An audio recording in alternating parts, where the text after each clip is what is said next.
আমাদের এই বিষ্ণুবাটি আদিবাসী মার্শাল সংঘ বলে একটা সংস্থা আমরা চালাই। এইটা আমাদের রেজিস্ট্রেশন পেয়েছে 1998-99 সালে। তো তার পর থেকেই আমাদের এখানে বিভিন্ন কাজকর্ম চলে।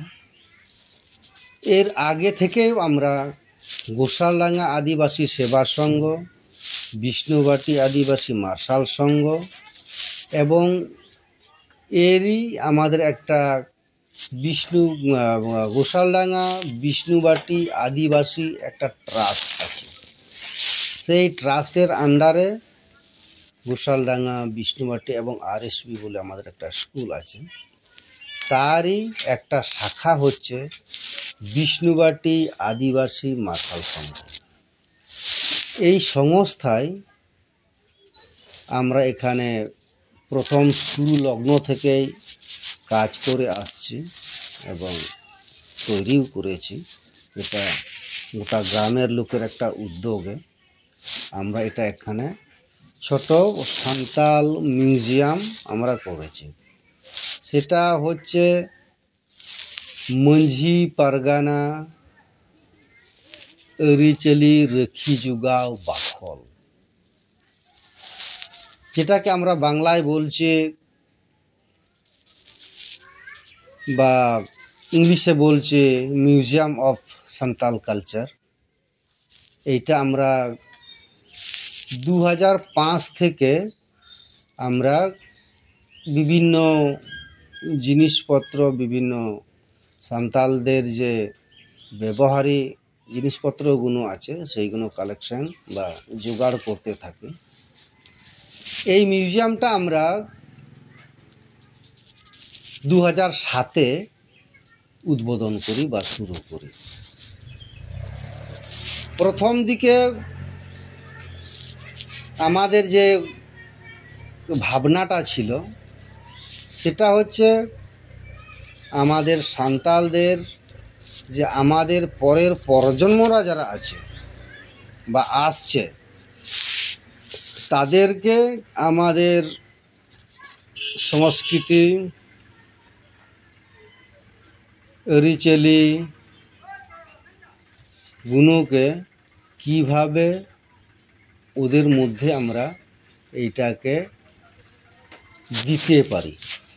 কারণ এখনকার এই ডিজিটাল যুগে প্রত্যেকটা ছেলে মেয়ে মোবাইলে যেভাবে ব্যস্ত হচ্ছে, তখন নিজের সংস্কৃতি, কালচার, রিচেলি, তুংদা, টামাক, প্রিয়, বানাম এইগুলো আস্তে আস্তে ভুলে যাচ্ছে। সেই কথাটাকে মাথায় রেখে আমরা এখানে একটা মিউজিয়াম করলাম। আর এই মিউজিয়ামে আমাদের 160টার মতো জিনিসপত্র আমরা রেখেছি। এখানে যেমন আমরা 1 নাম্বার, 2 নাম্বার, 3 নাম্বার এরকম বিভিন্ন দেওয়ালে আমরা জিনিসপত্রগুলো সাজানোর চেষ্টা করেছি, বা কাঁচের শোকেসের মধ্যেও কিছু জিনিস আমরা রেখেছি। তো সেটা হচ্ছে 1 নাম্বার ওয়ালে যেমন আমাদের আছে সান্তালদের যে সব থেকে বড় পাঠ জীবন জীবিকার ছিল শিকারের জিনিসপত্র। সেই শিকারের জিনিসপত্রগুলো আমরা এখানে রাখার চেষ্টা করেছি। এর সঙ্গে সঙ্গে আছে কিছু হার্বাল মেডিসিন, মানে যেগুলো গাছড়া, শিকড়, পাতার যে ওষুধি গাছগুলো আছে সেইগুলো আমরা কিছুটা রাখার চেষ্টা করেছি এবং আমাদের বাগানেও 2-1টা লাগিয়েছি।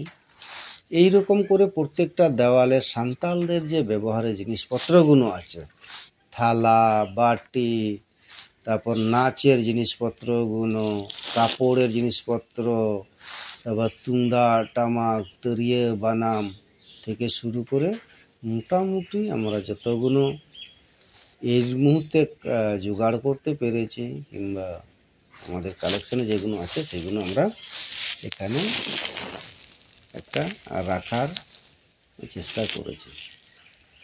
এর মেন উদ্দেশ্যটা হচ্ছে আমাদের পরের প্রজন্মকে আমরা এইগুলোর উপরে একটা ক্লাস নিই। ক্লাসটা হচ্ছে এইরকম, ধরুন একটা গুডু পুষি কিংবা একটা বানাম, তো এইটা কিভাবে, তো কি কাঠ দিয়ে তৈরি, কারা তৈরি করেছে, এখানে কটা দড়ি আছে, কি চামড়া দিয়ে ঢাকা, কি দিয়ে বাজানো হবে, কি তাল বাজানো হবে, কি সুর এখান থেকে বেরোবে, কারা কারা বাজায়, কোন কোন পরবপরবাসের সময়ে বাজায়, এই সব জিনিসগুলো আমরা এদেরকে দেওয়ার চেষ্টা করছি, শেখানোর চেষ্টা করছি। প্রথম ওরা জানবে জিনিসটা কি, তারপরে হাত দেবে, জিনিসটাকে উপলব্ধি করবে, তারপর ওরা বাজাবে, ওরা শিখবে। এইভাবে প্রত্যেকটা জিনিসের আমরা ক্লাস নেওয়ার চেষ্টা করছি। এখন সপ্তাহে একদিন করে এটা ক্লাস হয়। প্রত্যেকটা ছাত্রছাত্রীরা, শুধু আমাদের বিষ্ণুবাটির বলবো না, আমাদের এখানকার বলবো না, এর সঙ্গে সঙ্গে আরও এলাকার যে সাঁওতালি গ্রামে যে স্কুলগুলো আছে সেইখান থেকে মাঝে মাঝে বিভিন্ন সাঁওতাল ছেলেদেরকে আমরা এখানে নিয়ে আসি, আর ওদেরকে ওই জিনিসপত্র উপরে ওদেরকে বুঝাই, ওদেরকে দেখাই, ওদেরকে এটা এইভাবে বাজবে, এইভাবে বাজাতে হয়, এই সুর আছে, এই তাল আছে, ওদেরকে এই শিক্ষাটাও আমরা আস্তে আস্তে ওদেরকে দিচ্ছি বলতে এর মধ্যে যে আনন্দ আছে, ওই আনন্দর মধ্যে দিয়ে ওদেরকে আমরা শেখানোর চেষ্টা করছি। উদ্দেশ্যটা হচ্ছে এইটাই যে ওরা এইটা শিখে নিজের, আমরা যে আদিবাসী, আমাদের যে আলাদা কালচার আছে, আমাদের যে আলাদা সংস্কৃতি আছে, আলাদা আমাদের যে নাচ আছে, আলাদা আমাদের যে গান আছে, আমাদের যে আলাদা আশাক পোশাক আছে, সমস্ত কিছু একটা ওরা এখান থেকে ওরা শিখতে পারছে। তো এইভাবে এই মিউজিয়ামটাকে এইখানে আমরা রেখেছি, এবং প্রত্যেক দিন বিভিন্ন জায়গা থেকে বিভিন্ন লোক দেখতেও আসে, এবং আমরা দেখাই। এখানে পরিচর্যার জন্য, দেখাশোনার জন্য সামান্য একটা আমরা টিকিটের ব্যবস্থাও করেছি, সেটা বলা ভালো, যে ওখান থেকে যারা পরিষ্কার পরিচ্ছন্ন করবে, ঝাঁট দেবে, প্রত্যেক দিন ধোয়া মোছা করবে, তার জন্য একটা ফিজ আমরা সামান্য নেই। এইটা হচ্ছে আমাদের একটা মিউজিয়ামের উদ্দেশ্য। আর এরকম মিউজিয়াম মনে হয় আমাদের এই আশেপাশে কিংবা বীরভূমে কই আমার জানা নেই সাঁওতাল মিউজিয়াম আছে কি না।